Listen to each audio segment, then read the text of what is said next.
Joshua ended with a stone. At Shechem, in front of all Israel, Joshua placed a large stone under an oak tree as a witness. The people had made their choice. They would serve the Lord. Then Joshua died. The elders who had served alongside him began dying too. And then came one of the most disturbing facts in Israel's story. It took only one generation to forget. A generation grew up that did not know the Lord, or what he had done for Israel. Think about that. Their parents had seen the Jordan stop. They had watched Jericho fall. They had witnessed battles that should have been impossible to win, but their children inherited the land, without inheriting the memory. And what happens next is one of the darkest books in the Bible. Not because Israel fails once, because they fail in a cycle. Again. And again. And every time the cycle repeats, it gets worse. This is Judges. Book 7 of 66. And before this story ends, you may recognize something uncomfortable about yourself in it. Because the cycle in Judges is not just Israel's cycle. It is a human one. Israel abandons God. Enemies rise against them. Their land is raided. Their harvests disappear. Their freedom is taken. Eventually, they cannot bear the consequences anymore, so they cry out. And God hears them. He raises a judge, a deliverer. The enemy is defeated. Peace returns. Then the judge dies. And Israel forgets again. Abandonment. Oppression. Crying out. Deliverance. Rest. Forgetting. Then abandonment again. The cycle repeats 7 times. But this is not a circle returning to the same place. It is a spiral. Every turn takes Israel lower. And even the people God raises to save them begin to deteriorate. At first, the pattern is almost clean. Othniel delivers Israel. The land has peace for 40 years. Then Israel falls again. Ehud comes next, a left-handed deliverer who assassinates Eglon, king of Moab, and leads Israel to victory. Then Deborah, a prophet and judge who summons Barak to battle. When the enemy commander Sisera escapes, he runs into the tent of Jael. He falls asleep. And Jael drives a tent peg through his temple. Israel is delivered again. Peace returns again. And Israel forgets again. Then comes Gideon. When we first meet him, he is hiding.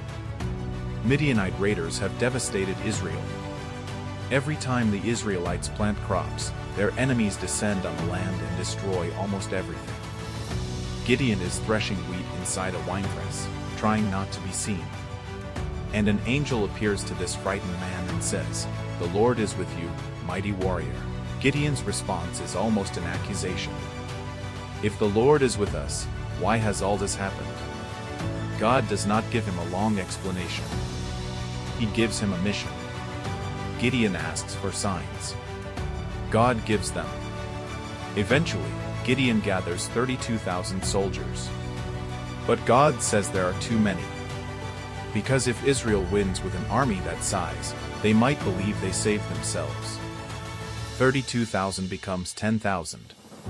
10,000 becomes 300. 300 men against an army spread across the valley. Their weapons?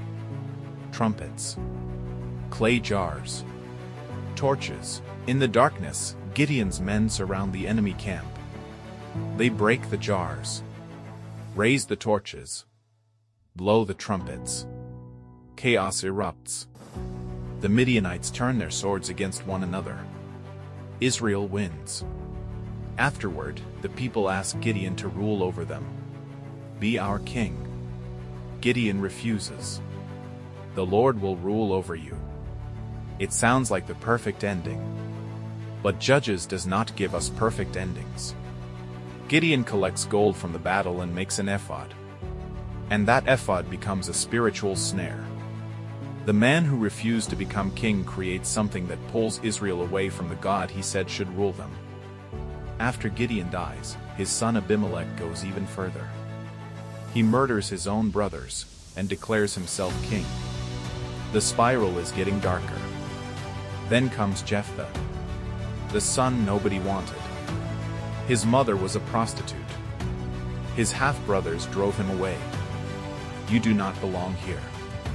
So Jephthah left. But when Israel's enemies attacked, the same people who rejected him suddenly needed him. Come back. Let us. Fight for us. Jephthah agrees. But before the battle, he makes a vow. If God gives him victory, whatever comes out of the door of his house first when he returns, he will offer to God. Jephthah wins. He comes home. The door opens, and his daughter runs out, dancing, celebrating. She is his only child, his entire future, and she is the first one through the door. The Bible never gives us her name. She asks for 2 months. 2 months to walk through the hills with her friends. 2 months to mourn the life she will never have. Then she returns. And the text says, he did to her as he had vowed. The people are deteriorating. Now even the deliverers are becoming part of the darkness. And then comes Samson. Before he is born, an angel tells his mother that her son will be set apart to God. He will begin to deliver Israel from the Philistines. Samson grows into a man of extraordinary strength. But Samson's tragedy is not that he lacks gifts. It is what he does with them. Again and again, extraordinary power is spent on personal desire, personal anger, personal revenge. He kills 30 men to settle a debt. He burns Philistine fields. He kills 1,000 men with the jawbone of a donkey. Samson has been given a gift for a nation, but keeps using it for himself. For 20 years, he judges Israel. Yet the book records no great movement of Samson leading Israel back to God. Then Samson meets Delilah. The Philistine rulers pay her to discover the secret of his strength. She asks Samson. He lies. She tests the answer. The Philistines attack. He escapes. She asks again. Another lie. Another trap. Another escape. By now, Samson knows exactly what she is doing. He knows who is waiting. He knows what this relationship is costing him. And still, he stays. Day after day, Delilah presses him. Until finally, Samson tells her everything. No razor has ever touched my head. I have been consecrated to God since before I was born. If my head is shaved, my strength will leave me. Delilah lets Samson fall asleep with his head in her lap. His hair is cut. Then she calls out, Samson, the Philistines are upon you. Samson wakes. He thinks he will escape, just like every other time. But the Bible gives us one devastating sentence. He did not know that the Lord had left him. He did not know. The Philistines seize him. They gouge out his eyes. They bind him. The strongest man in Israel is taken into prison, blind, grinding grain. But slowly, his hair begins to grow again. Later, thousands of Philistines gather inside the temple of Dagon to celebrate Samson's defeat. They bring him out to entertain them. Blind. Humiliated. Led by another person's hand. Samson asks to be placed between the pillars supporting the temple. And then, he prays. Sovereign Lord, remember me. Please, God, strengthen me just once more. One hand against one pillar. The other against the second. Samson pushes. The temple collapses. And Samson dies beneath it. The man born to begin delivering Israel from the Philistines strikes his greatest blow, at the end of a life spent consuming his gifts on himself. But Judges still is not finished. Because after Samson, there is no great hero coming.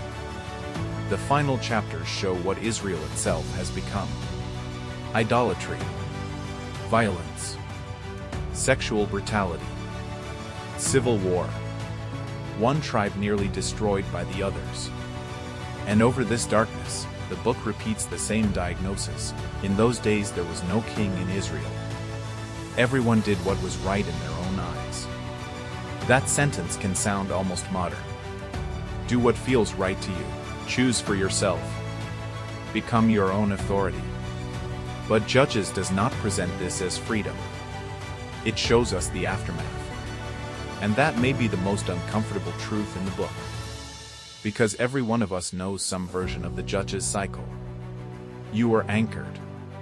Then slowly, you drifted. Consequences came. You reached the point where you could not carry them anymore. So you cried out. Help came. Things changed. There was peace. And eventually, you began to forget what brought you back. So here is the question Judges leaves with us. Where are you in the cycle right now? Are you anchored? Are you drifting? Are you living with the consequences? Are you crying out? Have you just been delivered? Or are things finally peaceful, and you are beginning to forget? Judges begins with a generation that inherited everything, except the memory of how they got there.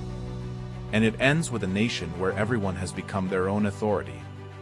The distance between those 2 points was not one catastrophic decision. It was 1,000 small acts of forgetting.